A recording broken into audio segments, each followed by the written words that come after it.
안철수 인수위원장이 공개적으로 총리직을 고사하면서 윤석열 정부 초대 총리 인선에 속도가 붙는 모습입니다. 이런 가운데 더불어민주당과 합당을 앞두고 있는 새로운 물결의 김동연 대표는 잠시 후 경기도지사 출마 선언을 합니다. 관련 내용 포함한 정치권 이슈들 서영주 더불어민주당 상근 부대변인 정태근 전 의원과 함께 짚어보겠습니다. 어서 오십시오. 어서 오십시오. 네, 안녕하세요. 네, 안철수 인수위원장의 총리직 고사 이후에 이 총리 인선에 속도가 붙는 모습입니다. 현재 여러 인물들이 하마평에 오르고 있습니다만 한덕수 전 국무총리의 이름이 가장 많이 보입니다. 오늘 아침 신문의 보도를 보면 한덕수 총리 후보, 그러니까 전 총리죠. 네. 전 총리가 상당히 만약에 나라에 기여할 기회가 있다고 하면 하겠다라는 식의 얘기까지를 했고, 그리고 이제 또 한 사람의 유력한 후보로 거론됐던 분이 이제 임종영 전 금융위원장인데 네. 그분은 이제 본인이 고사했다 이런 얘기가 나와 있어요. 그래서 결국은 이제 총리 후보자를 누구를 지명할까의 문제는 일단 윤석열 당선인이 초대 총리한테 어떤 역할을 부여할 것인가. 예를 들면 뭐 경제를 방점을 둘 것인지 또는 국민 통합을 방점을 둘 것인지 이 역할의 문제가 있고, 두 번째로는 대통령과 총리의 관계를 어떻게 할 거냐, 그리고 총리한테 실제로 어느 정도의 권한을 부여할 거냐, 이런 문제가 있는 것 같은데, 아무래도 지금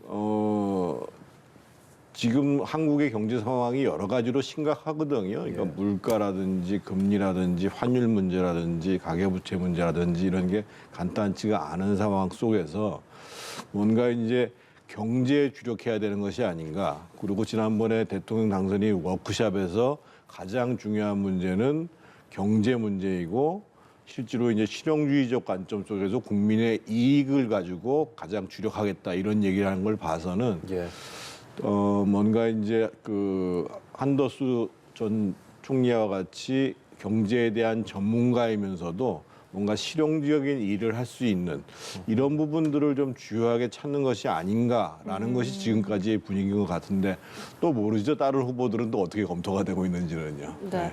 서 부대변인께서는 누가 유력하다고 보십니까? 일단 뭐 두 가지 고민이 있었을 것 같아요. 첫 번째는 말씀한 대로 코로나19 이후에 대한민국 경제 회복을 어떻게 할 것인가, 이런 부분에 있어서는 그 경제통으로 불렸던 뭐 한덕수 전 총리나 말하자면 금융위원장 이런 부분들이 물망에 올랐고, 한쪽 면에서는 이제 통합이죠. 국민 통합이라고 하는데 그게 이제 정치 통합이라고 볼 수 있죠. 그래서 뭐 김한길, 뭐 박주선 이런 분들을 뭐 내세웠는데요.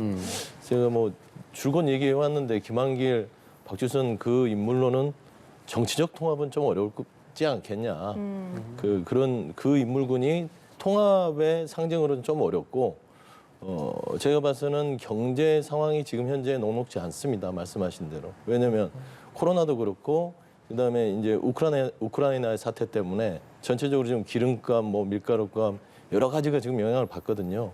그런 의미에서는 조심스럽게 생각해 보는 건 한덕수 전 총리 정도면 말하자면 아주 밑에서부터 경제 관료로서 성장을 해왔고, 노무현 정부 때 경제부총리를 했고, 그다음에 이명박 정부 때 주미대사를 했죠. 그다음 무역협회장도 하셨고, 그래서 그런 해안을 가진 분이라면 좀 나름대로 의미는 있지 않을까. 다만 이제 그렇습니다. 이제 경제 회복 부분이랑 그다음에 또 부동산 문제도 있어요. 해결해야 될 문제가. 그러면 과연 경제 전문가가 와서 총리로 앉았다고 해서 그게 과연 해결이 될 수 있을까? 물론 잘하면 좋죠. 근데 좀 지켜봐야 될 것 같지만, 이제 언론에서 보도된 대로 좀 유력한 분이 낙점되지 않을까, 좀 그런 조심스러운 전망을 하고 있습니다. 네. 그러면 한덕수 전 총리가 지명이 되면 민주당이 국회에서 이 협조를 할 가능성이 높다고 보시는 겁니까? 뭐 굳이 뭐 반대할 리는 없죠. 그리고 통상 그렇습니다. 민주당이 뭐 반대를 준비하고 있거나 그러지는 않습니다. 그러니까 적합한 인물, 그리고 국민 눈높이에 맞고, 되도록이면 그 새로운 정부에서 말하자면 총리가 첫 인선을 하는데 그때부터 저희가 반대를 할 수 없으니까, 기본적인 입장은 민주당은 그냥 검증을 통해서 뭐 큰 결격 사유가 없으면 뭐 당연히 이 다음 정부가 제대로 이 업무를 시작할 수 있도록 협조를 하는 게 기본 입장이다 그런 말씀드립니다. 그리고 이 인사검증팀이 어떤 보직인지 어떤 직책인지 특정하지 않고 인사청문직 형식이라고 하죠. 이런 형태로 한다고 하면 지금 거론되는 후보군들이 뭐 부총리나 금융위원장 이런 식으로 역할을 할 수도 있겠죠. 그러니까 지금 이제 윤석열 당선인 입장에서 보면 새 정부가 출범하는 데 있어서 만약에 이제 인사청문 과정에서 상당히 난항을 겪게 되면 그것이 이제 상당히 지지율에 영향을 미치게 돼 있고 또 이제 바로 또 지방선거가 있잖아요. 그런 과정 속에서 보면 지금 그 대략 나오는 얘기는 총리 후보자를 발표한 다음에 국무위원 전체에 대해서 가급적 빠른 시간 내에 발표한다라는 거 봐서는 지금 말씀하신 것처럼 지금 쭉 그 검증 과정들을 뭐 인사청문회에 준하는 과정으로 이제 준비를 할 것이고요. 문제는 실제로 이제 후보자가 돼서 총리나 국무위원이 되신 분들이 과연 실제로 윤석열 당선인이 후보 시절에 일관되게 윤석열 당선인이 얘기했던 것은 거의 책임 총리에 준하는 역할을 주겠다라는 것, 그리고 청와대의 힘을 빼고 실제로 강요들, 특히 장관들의 권한들을 제대로 살리겠다라는 부분들을 일관되게 강조를 해왔는데 이런 부분들을 제대로 좀 강단 있게 해올 수 있는 분들이냐, 거기에 따라서 국민들의 이제 지지 여부가 갈릴 거라고 봐요. 예를 들면 지금 이제 한덕수 그 전 총리 같은 경우에 뭐 여러 가지 능력과 자질이 있으신 분입니다만 예를 들면 그 문재인 정부 때 경제부총리를 했던 홍남기 부총리 같은 경우에 별명이 홍백기란 얘기가 나올 정도로 실제로 주장을 하고 결국은 정치권의 압력을 받아서 후퇴하고 이런 것들이 계속 반복됐거든요. 근데 지금 경제 상황은 그거보다 훨씬 녹록치 않을 거라고 한다고 했을 경우에 과연 지금 이제 뭐 그 한덕수 전 총리가 됐던 임종영 금융위원장이 됐던 이런 분들이 소신 있게 제대로 윤석열 당선인 정부에서 일할 수 있는가, 이 문제가 상당히 눈여겨볼 대목이죠. 사실 그동안 관례적으로 이 정부에서 초대 총리가 가장 많은 견제를 받아온 것도 사실이지 않습니까? 근데 그 문제는요, 그러니까 견제라는 측면보다는, 그러니까 실제로 제가 아까 처음에 모두에서 말씀드린 게 뭐냐면, 대통령이 총리한테 어떠한 역할과 어느 정도의 권한을 부여하는 문제가 제일 중요해요. 그러니까 사실은 대한민국 그 헌법과 법률상으로 보면 총리가 막강한 권한을 갖고 있거든요. 대표적인 권한 중에 하나가 뭐냐면 국무위원을 제청하는 권한이에요. 이번에 우리 감사위원 논란이 붙었을 때 사실은 감사원장이 제청권 행사 안 하면 대통령이 임명을 못 하게 되는 거거든요. 그런데 과연 실질적으로 국무총리가 제청권을 행사할 수 있느냐? 이 문제는 상당히 또 의문이에요. 예를 들면 과거에 그 김영삼 대통령 시절에 이해창 전 총리가 제청권을 실질적으로 행사하려고 하니까 김영삼 대통령이 나 받아들이기 어렵다 해가지고 퇴임한 경우가 있었잖아요. 그리고 그 다음에 사실은 뭐 일부 이해찬 총리가 이제 노무현 대통령 시절에 조금 제청권을 행사한 것을 제외하고 실제로 그런 역할을 한 게 별로 없거든요. 그래서 지금 이제 당연히 야당으로부터의 견제도 상당히 중요한 문제이겠습니다만 문제는 실제로 인사청문 과정에서 내가 어떤 역할을 하겠다라고 하는 부분들이 실제로 야당과의 관계에 있어서 상당히 중요하게 될 것이고 당연히 이제 그 야당과의 관계에 있어서는 여러 가지 또 이제 자질이나 능력 또는 도덕성 문제에 대해서 흠결이 없어야지 견제를 또 덜 받겠죠. 네, 알겠습니다. 빠르면 이번 주말에 총리가 지명이 된다고 하니까요. 지켜보도록 하겠습니다. 이런 가운데 어제 인수위가 공수처와 간담회를 가졌는데요. 첫 만남부터 거센 압박이 나왔습니다. 공수처장의 거취를 밝히라는 여론이 있다. 이렇게 공개적으로 밝히면서 논란이 되고 있어요. 그러니까 지금 인수위 쪽에서 지금 국민들이 되게 불신을 하고 실망을 하고 그러니까 국정을 잘하겠다라는 게 한 39%, 40% 이런 여론조사들이 나오고 있는 이유가 인수위가 좀 독선적인 행태들을 간혹 보여요. 그러니까 용산 이전 부분들도 국민들이 반대하면 거기에 대해서 뭐 여론을 무시하고 밀어붙이는 행태들이 그런 케이스가 있었고, 두 번째는 법무부 장관의 수사권 폐지에 대한 이 주장에 대해서 굉장히 무례하다고 표현을 해요. 그다음에 공수처분도 그렇습니다. 그러니까 지금 공수처는 헌법상 독립기구로서 존재하는데 그 헌법상 독립기구로서 존재하는 공수처장의 거취를 어째서 인수위가 입에 올려야 되는지, 그런 부분들은 전체적으로 굉장히 새로운 정부가 들어오면 우리가 주장하는 바에 복종해라, 이런 행태들이거든요. 이거는 국민들 눈높이에 전혀 맞지도 않고 앞으로 새로운 정부가 어떻게 향후에 협치 정치를 할지에 대해서 굉장히 우려가 깊은 부분입니다. 그다음에 공수처 부분은 그렇습니다. 현재 개선해야 될 부분들은 국회에서 입법적인 문제로 제도적 보완을 통해서 개선을 해야지, 인수위가 왜 공수처장의 거취를 벌써부터 하는지, 그다음에 정확하게 공수처가 뭐가 잘못됐고 그다음에 그 부분을 어떻게 채워줄지, 이런 거를 논의했었으면 좋지만 공수처장의 거취를 이야기한 것은 굉장히 부적절했다. 저는 그렇게 보고 있습니다. 네. 김진욱 공수처장은 임기를 다하겠다 이런 의지를 이미 사내 메일을 통해서 밝히기도 했잖아요. 지금 아마 국민적 여론은 과연 공수처가 존재를 해야 되는가라는 거에 대한 심각한 의문들이 있을 거예요. 왜 그러냐면 첫 번째로 제기됐던 문제가 일단 수사 능력이 굉장히 떨어졌다. 심지어는 이제 여러 번에 걸쳐서 영장을 청구했는데 다 이제 법원에 의해서 기각이 됐잖아요. 이게 문제가 있었고, 두 번째로는 대표적인 게 이제 그 이성윤 중앙지검장을 소환을 하는데, 이 소환이 아니라 거의 황제 의존으로 모두하듯이 언론에 보이지 않는 형태로 하면서 이런 공수처가 과연 필요한가, 이런 문제. 세 번째로 지금 가장 핵심적인 논란이 되는 부분들이 공수처가 이제 갖고 있는 가장 막강한 권한이 다른 경찰이나 검찰에 수사하는 내용 중에서 사건 이첩을 요청하면 공수처가 우선적으로 수사할 수 있도록 돼 있잖아요. 소위 이제 사건 이첩 요청권에 대한 문제인데, 지금 최근에 이제 언론에 그 공개된 내용 중에 하나가, 굉장히 중요한 내용 중에 하나가, 공수처의 문제는 아닙니다만 동부지검에서 소위 이제 산업자원부가 블랙리스트를 만들어서 산하 공공기관, 특히 이제 한전의 발전자 회사의 그 사장들이 임기가 많이 남았음에도 불구하고, 그리고 경영평가에서 우수한 평가를 받았음에도 불구하고 국장이 이제 새로 나온 정권을 위해 가지고 자리를 내줘야 된다 해서 사실상 사퇴 압박을 했다라는 사건이 3년 2개월을 묵었다라는 거거든요. 근데 사실 3년 2개월의 시간이라고 한다면 뭐 1심, 2심, 대법원 판결까지 날 시간이에요.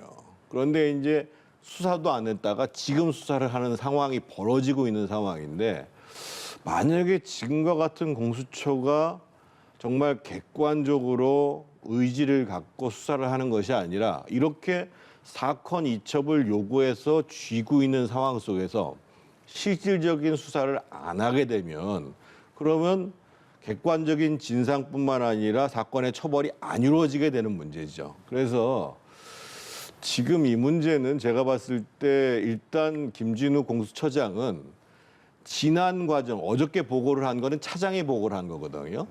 지난 과정에 대해서 공수처가 무엇을 잘못했는지, 그 왜 잘못을 했는지, 이 문제에 대해서 기관을 책임졌던 최고 책임자로서 좀 분명한 설명들을 국민한테 할 필요가 있습니다. 그래서 그것을 전제로 해서 아마 그것을 가지고 이제 저는 꼭 인수위뿐만 아니라 국회에서도 판단을 하겠죠. 그래서 저런 공수처장이 계속 있어야 되는가 말아야 되는가, 이런 판단이 있을 것인 거고, 제가 봤을 때 지금 이제 우리 서 대변인 얘기하는 것처럼 공수처가 뭐 물러나라 이렇게 바로 얘기할 수 있는 권한도 없고, 아직 그 단계까지 가기에는 그 전의 과정들, 아까 제가 말씀드렸던 이제까지 공수처 운영에 대해서 실제로 책임자인 처장은 어떻게 생각하고 있는가, 이 문제의 과정들을 거칠 필요가 있다고 보는 거죠. 이 공수처법 24조를 두고도 인수위와 공수처의 입장이 확연히 갈리고 있지 않습니까? 그렇죠. 지금 이제 그 공수처 24조는 아까 말씀한 대로 사건 이첩, 재이첩, 그다음에 정보에 대한 요구, 이게 이제 이런 부분들이 공수처가 고위 공직자의 범죄 부분들, 특히 검찰이 그동안 본인 제 식구 감싸기를 했던 부분들이 있었다라는 국민적인 불신들을 해소하기 위해서 공수처가 탄생을 했죠. 그래서 그 24조는 그런 부분입니다. 그러니까 검찰에서 검사들과 본인들이 판단하에 그냥 말한 대로 캐비넷에 넣어놓을 수 있는 사건들이 굳이 그뿐만 아니에요. 동부지검뿐만 아니라 여러 사건이 있을 거예요. 그거를 놔두지 말고 검사가 결정해서 놔두지 말고 그런 게 있으면 공수처에 해서 우리가 판단하겠다 이런 겁니다. 따지고 보면은 견제 기능이에요. 근데 24일에 대한 원박 자체는 그걸 없애버리면 공수처의 어떤 존재 존립의 근거가 없어지는 거예요. 결국에는 그거를 뭐 손대고 개정하고 심지어 24조를 삭제한다. 그거는 공수처의 폐지와 비슷하다. 저는 우려스러운 게 그렇습니다. 지금 새로운 정부에서 결정할 사항이겠지만 어떤 본인들이 판단하기에 뭐가 좀 잘못됐다. 사회적으로 판단하기 미진하다. 그럼 그거를 말한 대로 보완하고 그걸 개선하고 어떻게 해서 좀 이 리모델링이라고 해야 되죠. 리모델링해서 쓸 생각을 하지 않고요. 무조건 폐지한다는 방향으로 가요. 여가부 폐지, 수사지휘권 폐지, 그다음에 공수처도 마음에 안 들면 폐지하겠다. 그렇게 해서는 사회가 결국에는 갈등 구조로 밖에 갈 수가 없다. 좀 아쉬움이 크고 공수처 논란은 솔직히 그렇습니다. 처음에 국민의힘 쪽에서 예산과 인력에 대해서 처음부터 다 깎고 들어갔어요. 그러니까 손발 다 잘라놓고 나서 당연히 수사 역량이 떨어지겠죠. 저희도 그걸 지적했습니다. 그래서 향후에 예산과 인력 그다음에 수사 능력을 좀 배양시키는 방향으로 보완하는 것들이 훨씬 더 발전적 방향이다. 그런 생각하고 있습니다. 한 말씀만 제가 좀 보태겠습니다. 이제 사실은 이제 이런 사정기관 관련해 가지고는 그 사정기관 자체가 본연의 역할을 하도록 만들어주는 게 중요하거든요. 근데 지금 이제 정권이 바뀌어가요. 그래서 서로 지금 김진우 공수처장이 물러나든 안 물러나든 또 임기가 끝나면 사실은 그 공수처장을 임명하는 분은 누구냐면 윤석열 당선인이 대통령이 돼서 임명을 하게 돼요. 그런데 만약에 윤석열 당선인이 선한 의지가 아니라 악한 마음을 먹어서 내가 아끼는 검사 문제가 있어. 내가 아끼는 고위공직자 이거 보호해야 돼. 그래서 공수처장 시켜가지고 야 사건 가져와서 이거 수사하지 마. 이런 일이 벌어지지 않는다는 보장이 어딨냔 말이에요. 기본적으로.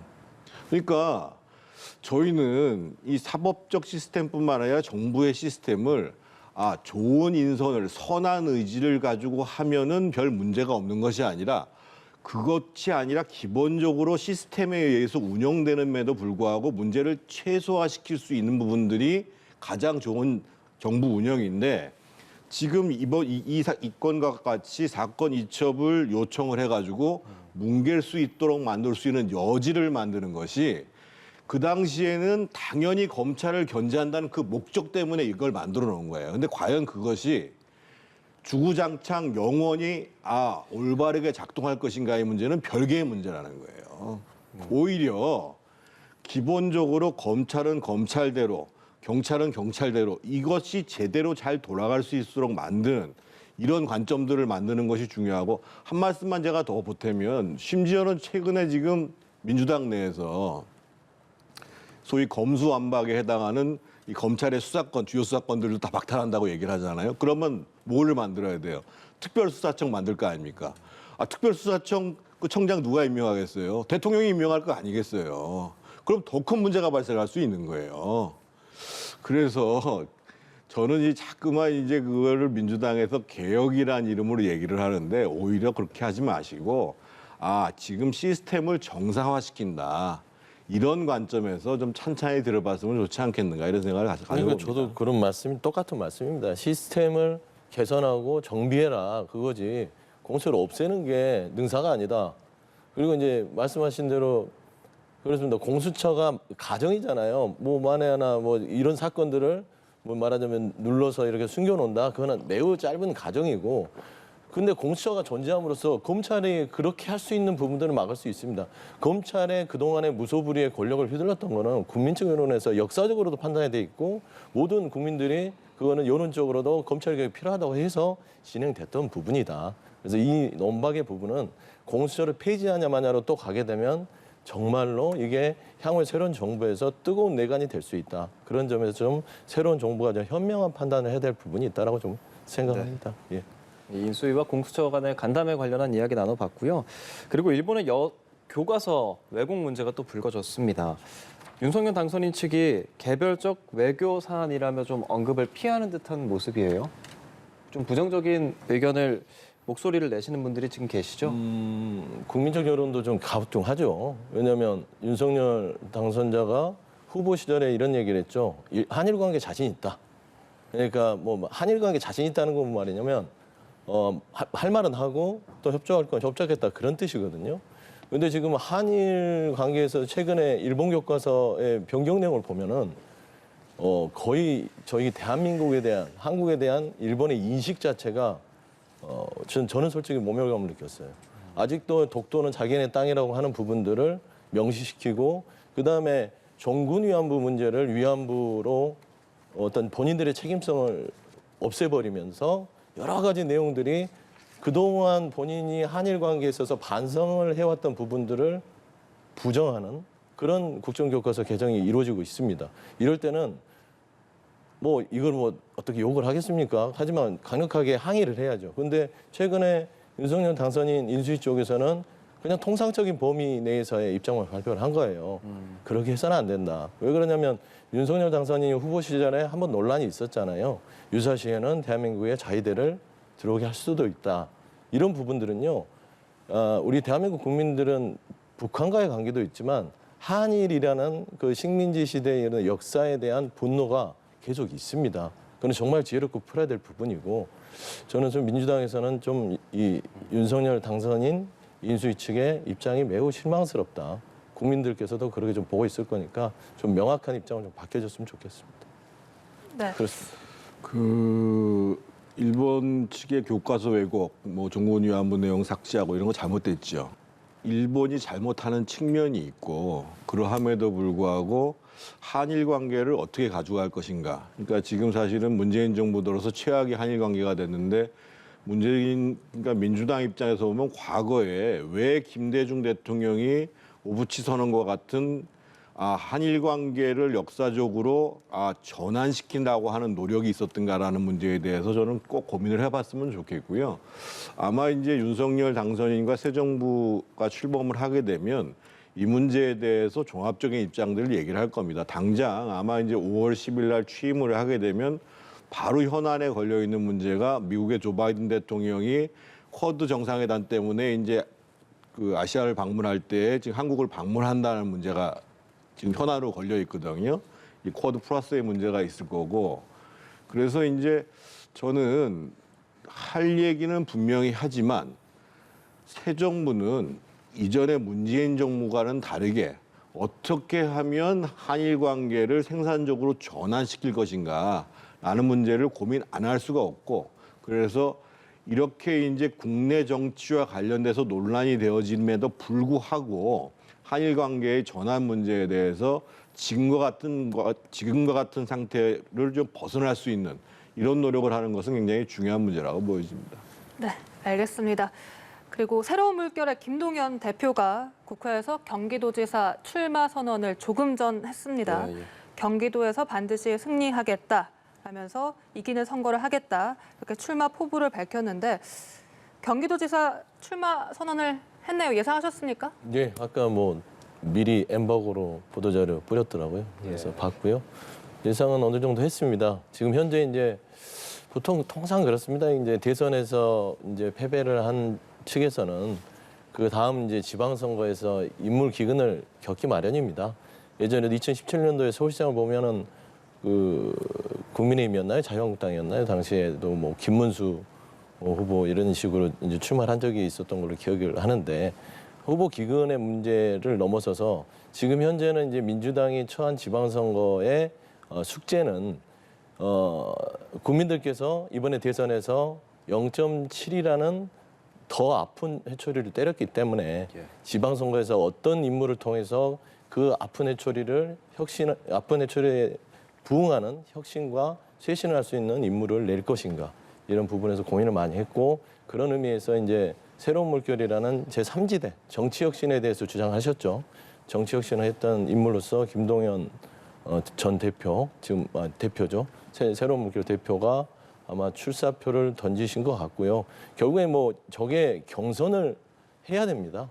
김동연 이제 후보가 나온다 하더라도 저게 뭐 전략으로 해서 나오는 게 아니고 새로운 인물을 통해서 그 인물 구도에서 저희 이제 경기도 쪽에 중진 의원들이 있잖아요. 네. 뭐 조정식, 안민석, 그다음에 염태영 전 수원시장 부분들이 있어서 경선을 통해서 좀 더 역동성 있고 경기도에서 이제 경기도민의 민심을 이끌어낼 수 있는 부분들로 한번 지방선거의 붐을 일으켜보자는 그런 의미에서 아마 첫 스타트가 되지 않을까 그래 보고 있습니다. 네, 치열한 당내 경선을 예상하셨는데 네. 이미 안민석 의원 등은 견제를 하고 있잖아요. 그건 당연히 견제를 해야죠. 왜냐하면 김동연 대표 같은 경우는 나름대로 좀 신선함이 있죠. 예. 그리고 경기도와 인연이 많습니다. 아주대 총장도 역임하셨고, 그다음에 경제 부분에 있어서 경제부총리를 하셨고, 그래서 이제 그 경기도민의 민심이 어떻게 될지는 모르지만 그래도 김동연 후보가 나옴으로써 매기 효과가 되지 않을까 그렇게 보고 있고 좀 한번 추이를 지켜보는 게 또 새로운 관전 포인트가 될 것 같습니다. 네, 정전 의원께서는 김동연 대표의 경쟁력 어떻게 평가하십니까?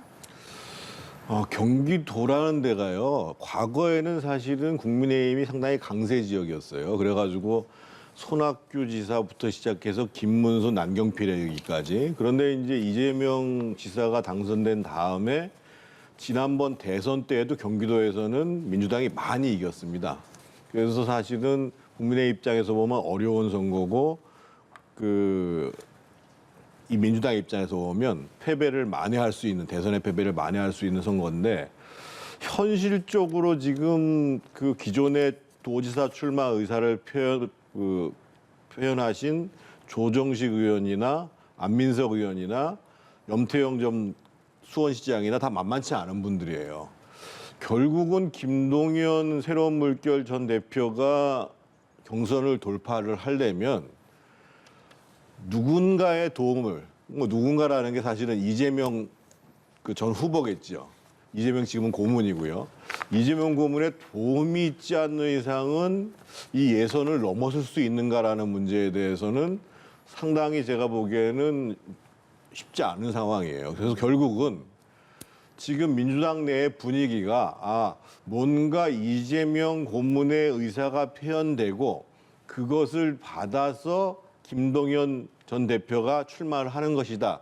이런 부분들에 대해서 공감이 있으면 경선을 통과하는 것이 충분히 가능할 수도 있겠습니다만 그렇지 않을 경우에 그냥 사자가 경선을 하는 거다라고 했을 경우에 경선 통과의 가능성에 대해서는 좀 따져봐야 될 것 같습니다. 그렇군요. 그리고 그 상대가 되겠죠. 국민의힘에서는 이제 대권 주자였었던 유승민 전 의원이 경기도지사에 출마를 하느냐를 두고 말이 많았었는데 출마를 하는 걸로 지금 각오를 밝히는 기자회견 오늘 오후 3시에 연다고 합니다. 네. 유승민 전 의원이 경기도지사에 도전을 하게 된다면 그 판세 어떻게 또 전망을 할 수 있을까요? 그게 결국에는 이제 유승민 전 의원께서 판단하시는 거겠지만 전체 그림을 봤을 때는 유승민 전 의원이 나오면 이쪽 판에 이제 저희 민주당 쪽의 판세가 좀 변동이 있겠죠. 왜냐하면 상대적이기 때문에 저쪽의 선수가 이 사람일 때는 우리도 이쪽이 돼야 되겠다는 결국에는 경선에 이제 룰이 있겠지만 결국엔 경선을 경선을 선택하는 분들께서 또 상대 후보가 누구인지에 대해서 또 판단 기준이 될 수도 있다. 그런 변수는 있지만 저는 유승민 전 의원께서 경기도와 어떤 인연이 있는지는 잘 모르겠습니다. 그래서 정치적인 발판으로 생각하는 것인지 조심스럽게 보면은 경기도를 발판으로 해서 최근에 이제 이재명 상임고문께서 경기도지사를 발판으로 후보까지 올라왔기 때문에 또 유승민 전 의원도 이런 생각을 가지고 출사표를 던진 게 아닌가 그런 생각이 들고요. 두 번째는 그렇습니다. 아까 이제 말씀한 것 중에 이제 김동연 대표가 되면 좀 서운할 수도 있지만 그 이재명 상임고문이 그 누군가 그러니까 김동연 대표를 후방에서 지원한다 그런 부분들은 있을 수도 없는 일이고요. 왜 그러냐면 그 안민석 후보도 그러고 특히나 조정식 후보 같은 경우는 캠프에서 오랫동안 총괄본부장을 시작 때부터 했던 분이에요. 그리고 그 주위에 모든 사람들이 그렇게 돼 있기 때문에 누구 특정인을 이재명 상임고문께서 할 수 없는 상황이다. 골고루 하겠죠. 내심 설왕설래 하시고 싶은 추측하고 그림을 그리고 싶으면 그렇게 할 수 있는데 그거는 있을 수 없는 일이고요. 그래서 좀 오늘 재밌게 된 게 유승민 전 의원과 김동연 대표의 동시 출사표가 있기 때문에 경기도의 한판 승부가 좀 재밌게 진행될 것 같다. 좀 그런 생각입니다. 네. 그런데 조금 전 김동연 대표의 출마 선언 기자회견 장면을 보면 김동연 대표 옆에 이재명 전 후보의 좌장격인 정성호 의원의 모습이 보이거든요. 예. 이것도 약간 힘을 실어준 것으로 볼 수 있지 않습니까? 저기 엊그제 조정식 의원 옆에도 정성호 의원 왔습니다. 심지어 좌장격이고 그 옆에서 경선 때 했던 분 한 30-40명이 네. 조정식 의원 뒤에 서서 출사표 던졌거든요. 그래서 네. 그렇게 생각하고 싶은 대로 생각할 수 있겠지만 다 골고루 다 이렇게 할 수밖에 없는 상황이다. 결국에는 누구가 적합한지를 선택하는 거는 결국에는 이제 경기도민들의 몫이 될 것이다. 그래서 그래서 유승민 전 의원이 나온 것들이 민주당의 경선의 판세의 변수로 작용할 수 있다. 그래서 그렇게 말씀드린 겁니다. 네, 알겠습니다.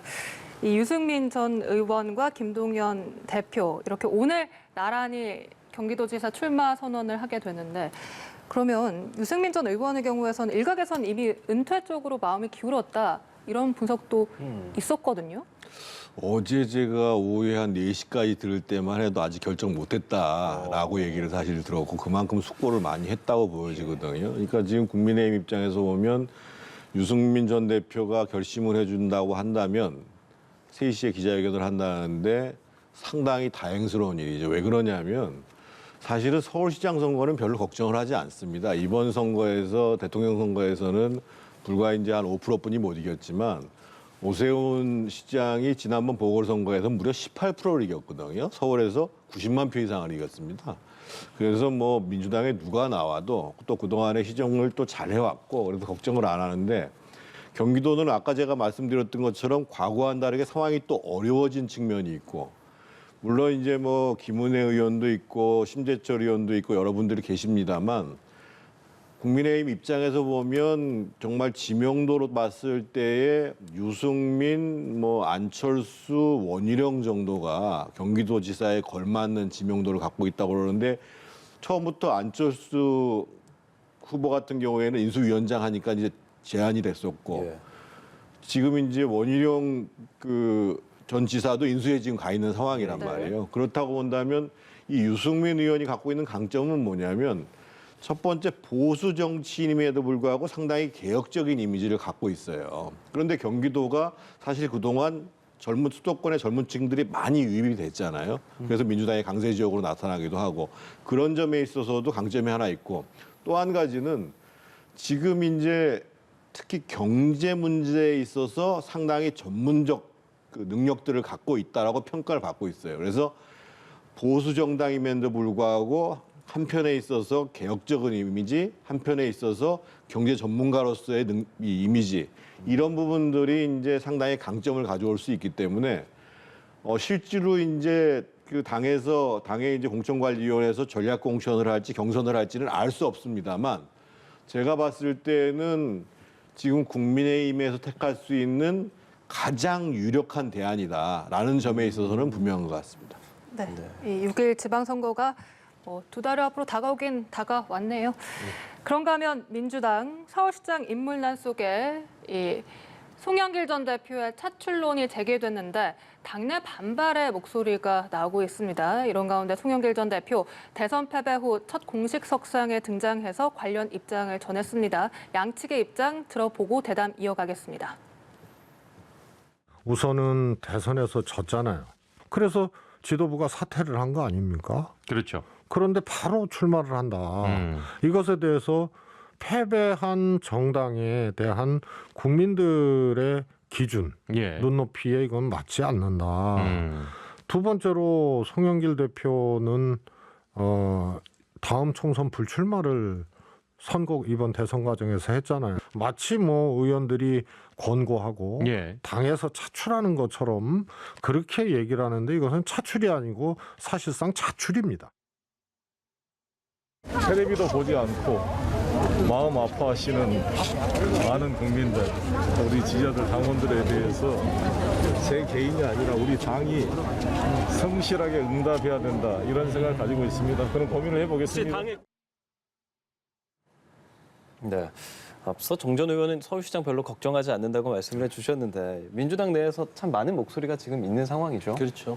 네. 그러니까 지금 현재 이제 서울시장 지방선거의 후보군이 상당히 후보 기근이 있습니다. 말하자면 녹록지 않은 상황이고요. 서울 지형이.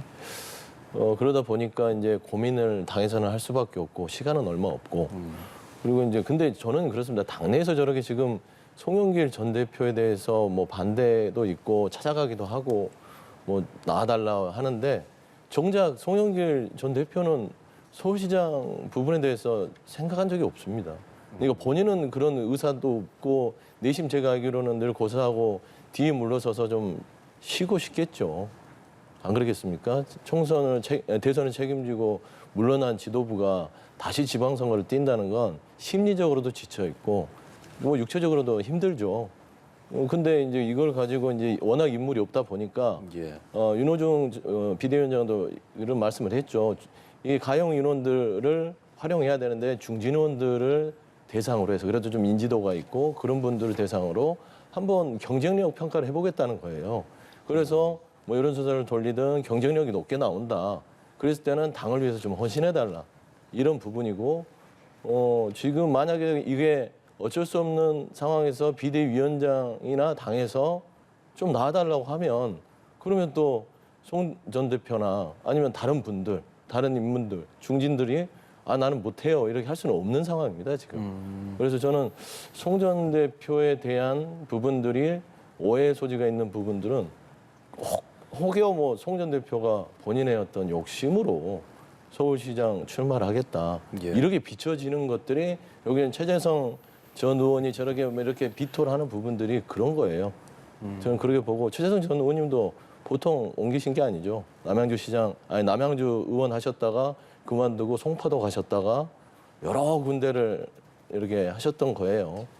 근데 제가 봐서는 굳이 저렇게 원론적으로 반대를 나서는 게 혹시 최재성 전 의원이 서울시장을 나오시려는 게 아닌가 또 그런 생각이 좀 듭니다. 네. 지금 송영길 전 대표뿐 아니라 이낙연 전 대표, 뭐 정세균 전 총리 거론되는 인물들이 많거든요. 경쟁력 어느 정도로 보세요? 지금 객관적으로 작년 재보궐선거하고 이번 그 대통령 선거를 놓고 봤을 때 작년에 오세훈 후보가 그 보궐선거에서 18%를 이겼어요. 이번에 이제 윤석열 후보가 5%를 이겼어요. 그런다고 봤을 때 물론 중간에 어떤 변수가 있을지는 모르겠습니다만 전체 표수로 따지면 사실은 오세훈 후보가 상당히 강점을 가질 수밖에 없다라는 게 객관적인 상황일 것 같고 조금 전에 우리 서 대변인 말씀을 하셨습니다만 예를 들면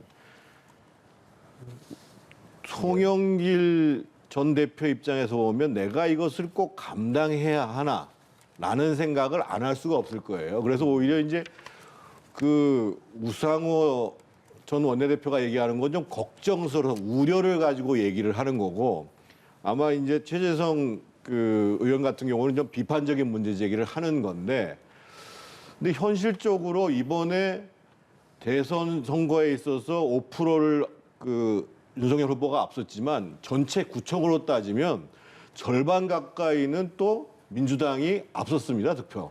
그러면 서울 지역에 있는 민주당의 구청장, 시의원, 구의원 이 나가는 사람들 입장에서 보면 시장 후보가 경쟁력이 있냐 없냐에 따라서 상당히 영향을 미칠 수밖에 없어요. 그래서 아마 이제 그 송영길 전 대표가 결심을 한다고 하면 그렇게 나를 필요로 하는 좀 더 경쟁력 있는 후보를 필요로 하고 있는 당에 있는 뭐 구청장, 시의원, 구의원 출마자들한테 기대를 부응하면서 나는 어차피 차기의 대권까지 나가는 과정 속에서 이것을 중요하게 하나의 이제 축적되는 과정으로 내가 감당을 하겠다라고 하면 사실은 나갈 수 있는 것이고 그렇지 않고 굳이 내가 지금 이 어려운 선거를 감당해야 되나라고 하면 사실은 안 나갈 가능성도 있는데 제가 봤을 때는 본인은 어렵지만 민주당의 입장에서 특히 서울 지역에서 출마하시는 다른 지방 후보자 입장에서 보면 송영길 전 대표가 나왔으면 좋겠다 이런 여론이 더 많아질 것 같아요. 네, 알겠습니다. 이런 가운데 민주당 박지원 비대위원장이 내놓은 공천 원칙을 두고 당내 논란이 일고 있습니다. 공천 5대 원칙에 부동산 정책 실패에 책임이 있거나 부동산 무리를 일으킨 사람은 출마하지 않아야 한다. 이런 내용이 담겼기 때문인데 이 내용을 두고 김현미 전 장관과 노영민 전 실장을 겨냥한 것 아니냐 이런 지적이 나옵니다. 그렇게 볼 수는 있죠. 근데 전체적으로 박지원 위원장이 얘기했던 부분들은 그러니까 민주당이 짊어져야 될 이제 짐이죠. 그리고 반성과 쇄신의 대상이죠. 국민의 눈높이에 맞는 인물들을 공천을 해라 이런 말인 것 같고요. 그게 딱 누구를 찍어서 얘기를 했겠습니까? 그건 아니겠지만 국민들이 보기에 전체적으로 힘들었던 부동산 정책에 대해서 국민들께서 되게 실망하셨고 그렇잖아요. 그다음에 뭐 전체적으로 어떤 뭐 지금 기준을 세우는 게 어떤 성적 성범죄 부분이나 음주운전 부분이나 도덕적 기준에 있어서 그런 부분을 우리가 좀 제대로 세심하게 살펴보지 못한 부분도 있지 않겠냐. 그런 차원에서 조금 더 국민 눈높이에 맞는 공천을 하라는 이야기 같아요. 그래서 그거를 지금 이제 언론들은 그렇게 풀이할 수 있죠. 부동산 정책에 수장이 있었던 분이 김현미 장관이었고 또 노영민 실장이 비서실장으로 있으셨으니까 그런 부분에 있어서는 이제 판단이 국민들의 여론을 판단하고 당에서 결정할 부분이지 그 두 분을 겨냥한 건 아니다. 하지만 저희가 이번 공천은 정말 국민 눈높이에 맞게끔 해야만 그나마 지방선거에서 나름대로 국민의 신임을 얻을 수 있는 기회가 있다. 그런 좀 생각을 갖고 있습니다. 예. 대구시장 이야기 좀 여쭤볼게요. 대구시장 지금 권영진 현 대구시장이 삼선 불출마를 선언을 했고 이 표가 어디로 갈지도 관심인데 홍준표 의원과 김재원 최고위원 양강 구도로 굳어지게 되는 거겠죠? 아니죠. 지금 이제 그 유영아 변호사가 지금 출마 의사를 갖게 됐. 공식적으로 사실상 발표한 거와 다름없잖아요. 그리고 이제 박근혜 전 대통령이 달성 사제에 들어가면서 대구와 달성의 발전을 위해서 금옥을 담당할 앞으로 그 미래 세대들이 담당해야 된다라고 얘기를 한 상황이어가지고 지금 일단 유영아 변호사가 당내 경선에 지금 현재 당원인 건 맞거든요. 네. 근데 당내 경선에 참여하겠다라는 것인지 여부가 좀 불투명하고 만약에 이제 당내 경선에 참여한다고 하면 어떻든 대구 경북 지역에 있어서 박근혜 전 대통령의 후광이라는 것은 무시할 수가 없는 거거든요. 그래서 꼭 홍준표, 김재원 양강 구도로 진행된다는 보장은 없어요. 그리고 그래서 지금 이제 일단은 유영아 변호사가 대구시장 출마와 관련해서 어떤 거취를 표명하느냐 이게 하나의 이제 변수가 될 가능성이 있고 그리고 이제 권영진 시장이 이제 이 불출마를 선언을 하는 과정 속에서 지금 이제 더 치열해졌죠. 더 치열해져서 권영진 시장이 지지하는 표가 어느 쪽으로 갈 것이다 이거 예단하기는 쉽지 않을 거고. 물러나는 시장이 누구를 또 도와주겠다 이렇게 얘기하기도 쉽지 않을 것 같거든요. 네. 그래서 그건 좀 지켜봐야 될 것 같습니다. 네. 뭐 서울, 경기, 대구 치열한 경쟁이 예상이 됩니다. 지금까지 서영주 더불어민주당 상근 부대변인 정태근 전 의원과 함께 이야기 나눠봤습니다. 오늘 말씀 고맙습니다. 고맙습니다.